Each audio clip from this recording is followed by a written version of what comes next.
Well, good morning, good afternoon, good evening, wherever you are out there in the world.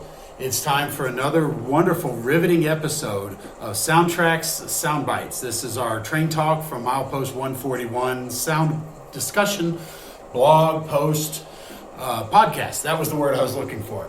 Momentary lapse of cerebral activity.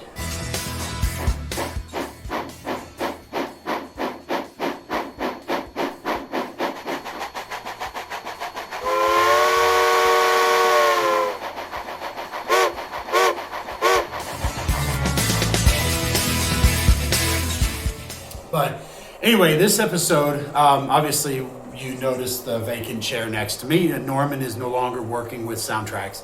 He decided to run off and light up stages on cruise ships. So it's just going to be me by myself. For those of you guys new to the podcast, my name is George Bogatug.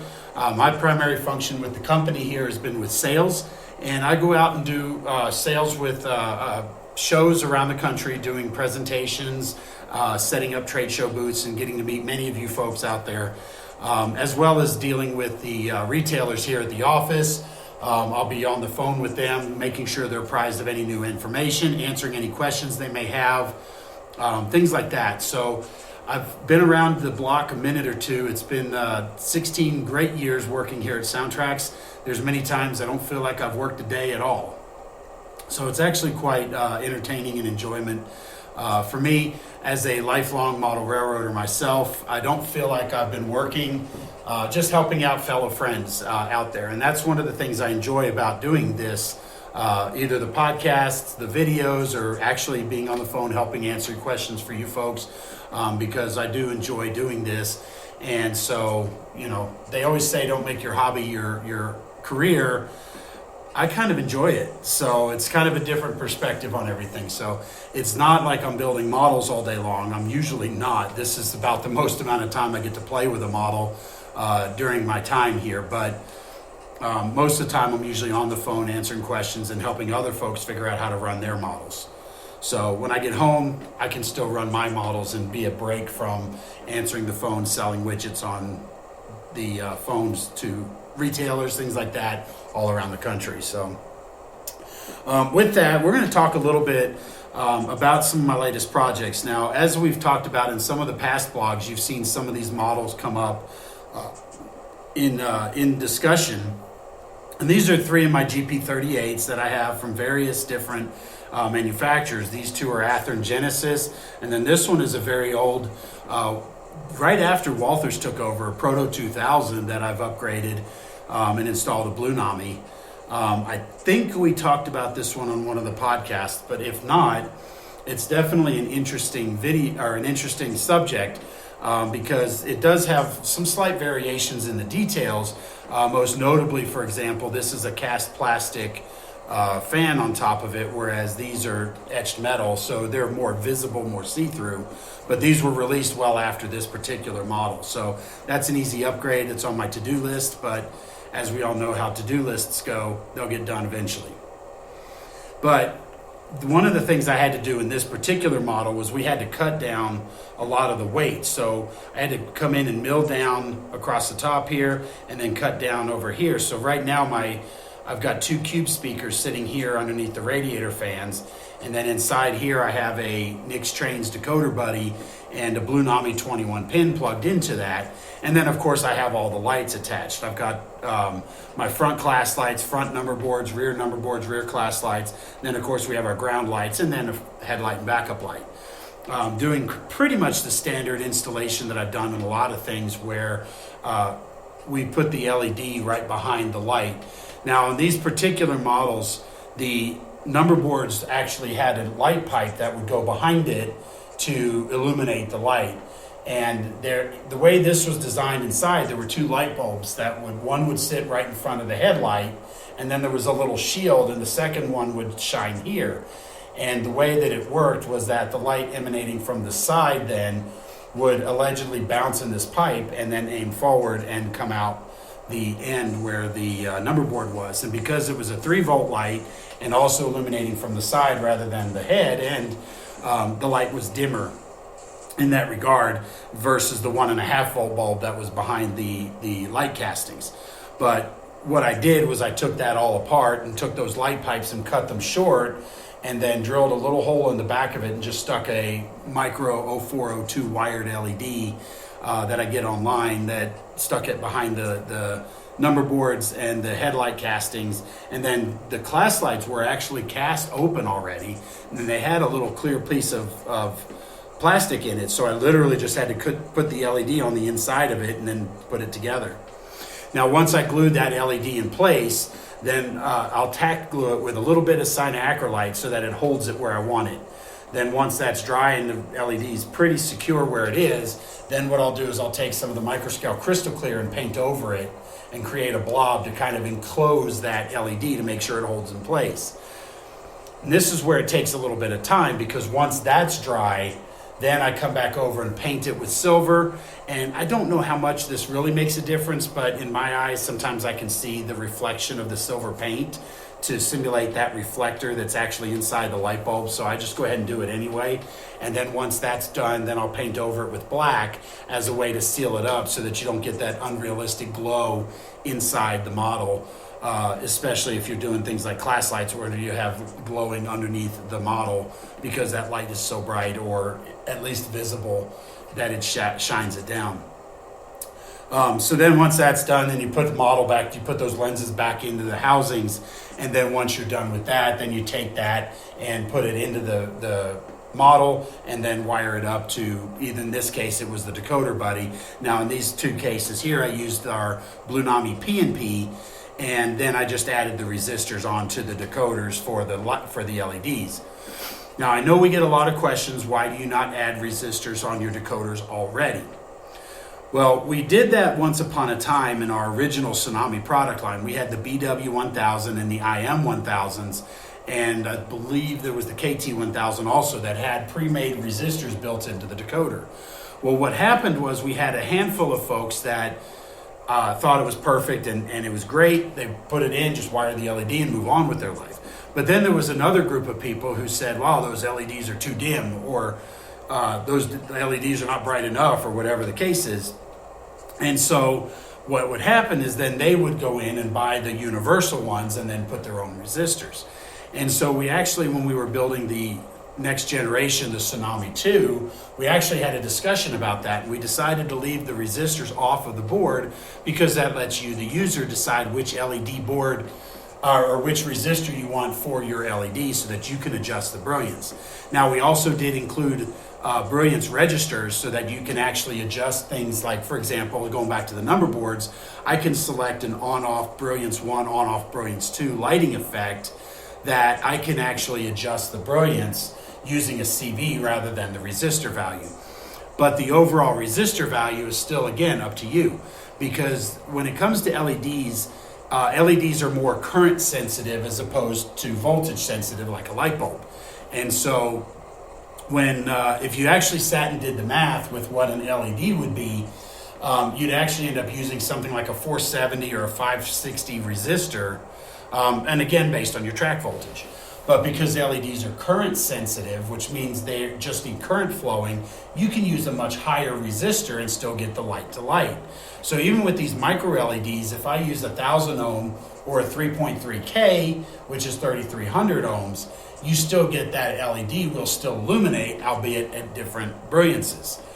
There are some cases, and some of you guys out there have seen my HO scale Bachmann General that I've upgraded from their factory install and added a whole bunch of detail parts, some scratch builds, some not, a bunch of cow scale parts. But anyway, in 1863, they didn't have sealed beam headlights, so that light would not be quite as bright as, say, a light bulb on a diesel engine today. So with that LED, I actually used a 7,500 ohm or a 7.5K resistor, and the light still lights up, but it's much dimmer. And so when I get that, what I chose on that one was an ash pan light, so it simulates that oil lamp.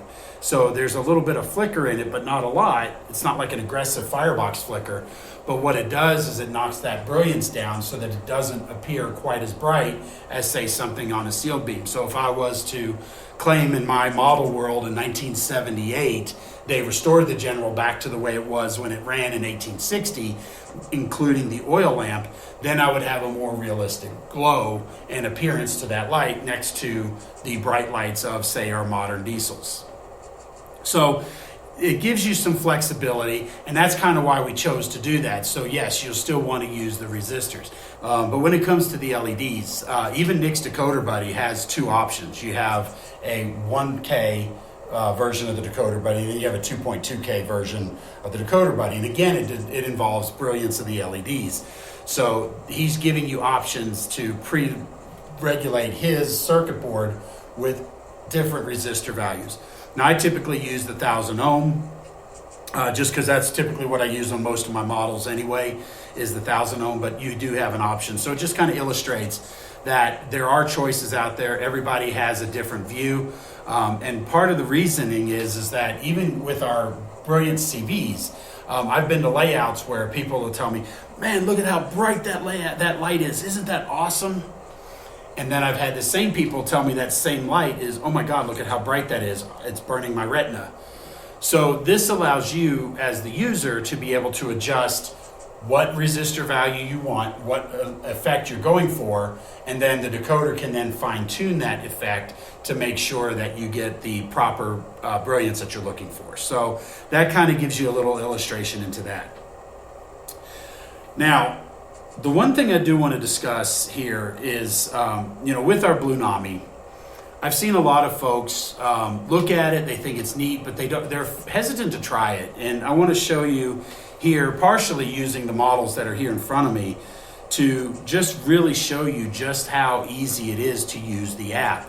Now, in front of me today, I have the brand new version of the Android consisting version of the BlueNami app. And we're actually testing this, and as of this recording, hasn't been publicly released, but will be released in the next few days from this recording. So by the time you're seeing this, you'll be able to see this and be able to download the latest version of the BlueNami app for Android.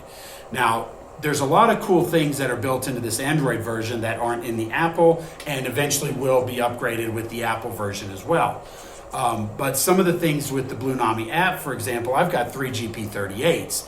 So what I can do is I could wire up the models with the same lights and set up one locomotive the way I want it.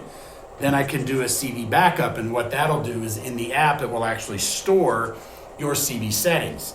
Then I can turn this one on, copy loco, boom, in a matter of seconds, just about 5 seconds or 7 seconds, something like that. Now I have 2 locos virtually the same with each their own unique address. And then when I put the third one on the track, copy loco, boom. Now I've got this loco consist running in a matter of seconds. Then I can sit there and take the locomotives, put them on the track, and get away and run my locomotives and spend my time running my trains rather than spending hours either having to fiddle with CVs for each individual locomotive, or I can spend the time running my trains instead of having to spend hours in front of a computer downloading sound files and software and all that stuff into the decoder, and then sitting on the computer or having to watch TV while it takes 45 minutes to an hour to download. But really, one of the things I wanted to show you is this consisting. Now, I will be 100% honest with you. I do not know how to screen record on this tablet yet, as of this moment in time. So you're going to have to kind of trust me, because I won't be able to show you a picture of the screen of what I'm doing here around me. But what I'm going to do is I've got 2031 in the lead. I've got 2026 here in the middle, and then 2121 here at the end. Now, I'm also going to turn on my backup camera, because there's some things I want you to see in this. So you can see the app is sitting here, and you can see that I've got Loco 2121, then this one is 2026, and then this one over here is 2031. So what I want to do is I want to show you how easy it is to consist these guys. So what I'm going to do is I'm going to start with 2031. We're going to claim that one as my lead. So here in my app, I just need to make sure he's facing forward so that I know which direction of travel is going to be the orientation of the locomotive. So he's going to be in forward. So then over here, what I'm going to do is I'm going to click this chain link. So I'm going to take this over here and just I'm going to show you the chain link. And I'm getting a light glare, so my apologies on that. But you see consist group off, A, B, C, or D. And that's telling me that I have up to 4 consists of any number of locomotives I can run from this device. The consist number is A, B, C, or D. It could have been 1, 2, 3, or 4, or whatever nomenclature they chose, A, B, C, D. So for this consist, we're going to go with B for Bogota. So we're going to push B. Now this first one here, this is going to be my lead unit. So I have all of my functionality there. You can see I'm in forward. And then this is my functions button right there. So the next unit I'm going to fire up is 2026. So I'm going to take 2026. I'm going to hit my chain link there. And again, you can see this. So when I hit B, you'll see my throttle disappears. I have no more independent control because the locomotive knows, or the app knows, the locomotive is part of this consist. So I have 2 questions here. Is this a rear loco, and is this facing forward or facing backward? Well, at this moment in time, it is a rear loco. So we would hit face backwards. But before I do that, we're going to simulate this kind of in a real world scenario. So I'm going to turn this one off, and we're going to grab these locomotives. So I've got 3 locos here, and you see there's a space between them. And I'm going to go ahead and consist these locomotives one at a time so you can see how easy it is. So what I'm going to do is I'm going to put this other camera kind of over here so you get 2 perspectives on what we're doing. So my lead unit I can leave in consist B since it's by itself. It doesn't really change. So what I'm going to do is I'm going to pull up my function screen. We're going to blow our air horn signal, so we're going to go in reverse. We're going to turn on our bell. And what we're going to do is we're going to go ahead and increase in the reverse direction, speed step 1 or 2. You hear it throttle up. We're going to release our brakes, and then we're going to go moving over. And you can see, then we can feather our brakes on and off. And then we're here, ready to go. Bring our throttle down. Now, we got to check to make sure that the loco is coupled. Now, in the real world, they'd have to check to make sure the pin dropped. So what we're going to do is we're going to move forward, blow our whistle signal, turn on our bell, go to speed step 1, release the brakes. And as we pull, we can see we have the coupler tight. And so now the pin's dropped. So we're going to go ahead and blow our stop whistle signal, turn off the bell, bring the throttle to 0. Now we're going to add this other locomotive. So I'm going to go ahead and just grab the other camera here just to show you again kind of over the shoulders. Again, I'm trying not to get too much glare in the screen. So what I'm going to do is I'm going to hit the consist function there, consist B. And like I said, right now we have rear loco and then facing backwards. So that's good. We know that. So now with my models, because I'm that guy, we're going to add our MU cable. So we're going to put this MU cable in there, and this is the magnetic MU cables you can get from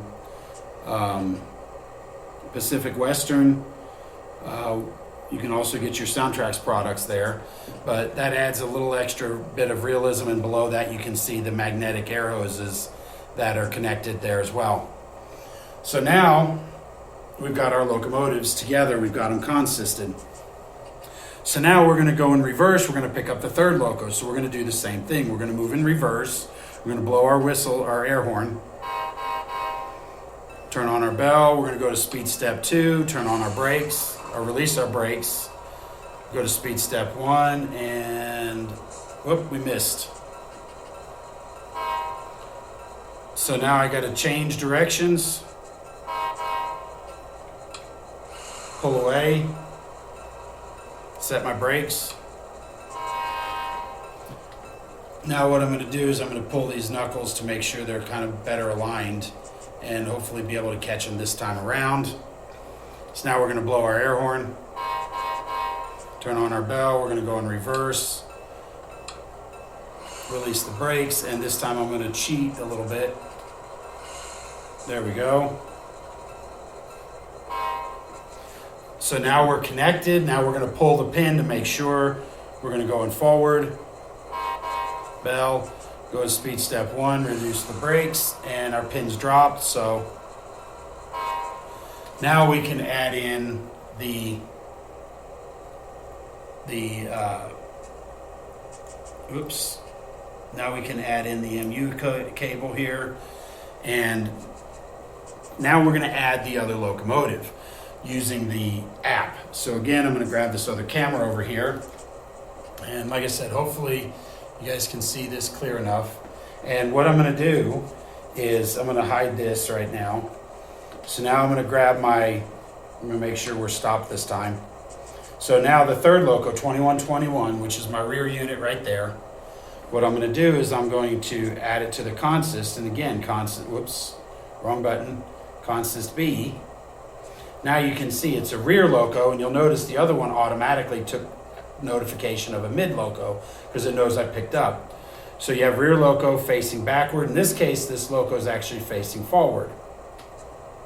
So there you go. There's our consist. So now we're going to go ahead and set our brakes on all the units to make sure they work together. Okay, so now we're going to go ahead and turn on our headlight. We got our headlight on. Then I'm going to come over here and turn on my front class lights, my front number boards, and my ground truck lights. You can see they're all illuminated on the front unit only, not on the rear units or any of that. So now when I blow my whistle signal, turn on my bell, all that's coming out of this guy. So now when I start moving forward, we can increase our speed and then release the brakes. Then all three units work together and we can crank it up. And since they have that dynamic exhaust, you actually get to hear that the locomotives are working together. And then when we set the brakes, they all set the brakes together in unison because they're working together as a single locomotive. Now with the BlueNami app, you can consist any number of locomotives you want. So what's really great is here at the end, let's say we got to the end of our run. Now there's a button here, so we're going to go ahead and turn off all the lights on the lead unit just for this case. Now when I put this away, you'll see right here for 2021, which is our 2121, which is my rear unit, you see this button down there that says make lead. Now let's say we're headed back to the yard or the depot or whatever after the turn. So we just push this button, make lead, and the app automatically changes directions. But we just need to make sure that we're in the reverse direction since this is the lead unit. So in this case, we're going to go ahead and turn on our functions, which is on my locomotives, you have the rear headlight there and the rear class light. So I don't have the rear number boards on this guy yet. So you can see that they're on. So now when we move in reverse, go ahead and blow our whistle signal because this is now the forward direction. We're going to go ahead and increase the throttle, release the brakes, and you can see that the locomotives again now all work together, but now we're getting the bell and horn out of this guy instead of this guy because the app does all the work intelligently behind the scenes for you. And so that's one of the greatest advantages of using the BlueNami is that now all of your functions and all your settings are basically done by the app. And so when I set the brakes now, all the brakes set on my locomotives, I bring the throttle down, and now I'm headed that way, so my train would be here. So if I did switching at a turn and then went back the other way, I don't have to recalculate CVs. I don't have to live with the horn coming out of the rear unit because the engineers would have gotten out and gone to the lead unit because the horn you want to come out of the lead because that's what's going to enter the crossing first. If cars hear the horn coming from a distance behind, say either behind the freight cars or from a second or third locomotive, they may think they have another second to get across that crossing. And so they want the horn and bell to come out of the lead unit so that way it's more evident that it's right at the crossing. So this is just one of the many advantages of using the BlueNami app. And the Apple version does this app consisting the same way. You can go into your settings and play with it now. So this is one of the many reasons why I encourage you to try out the new BlueNami. So now with that, I'm going to go ahead and mute these guys because the last thing I want to talk to you about is our YouTube channel. Now, we've been posting a lot of videos over the last several years, videos every single week about highlighting specific features of the decoder, whether it's how to select the horn, how to select the bell, how to adjust the volumes, how to set up dynamic digital exhaust, how to set up the braking rate, as I showed you here with this consisted group of locomotives. Now, these are all settings that you can go in and adjust, but we do YouTube videos on them because we understand that not everybody wants to read everything. Not everybody can be a bookworm like Norman would have been if he was still here.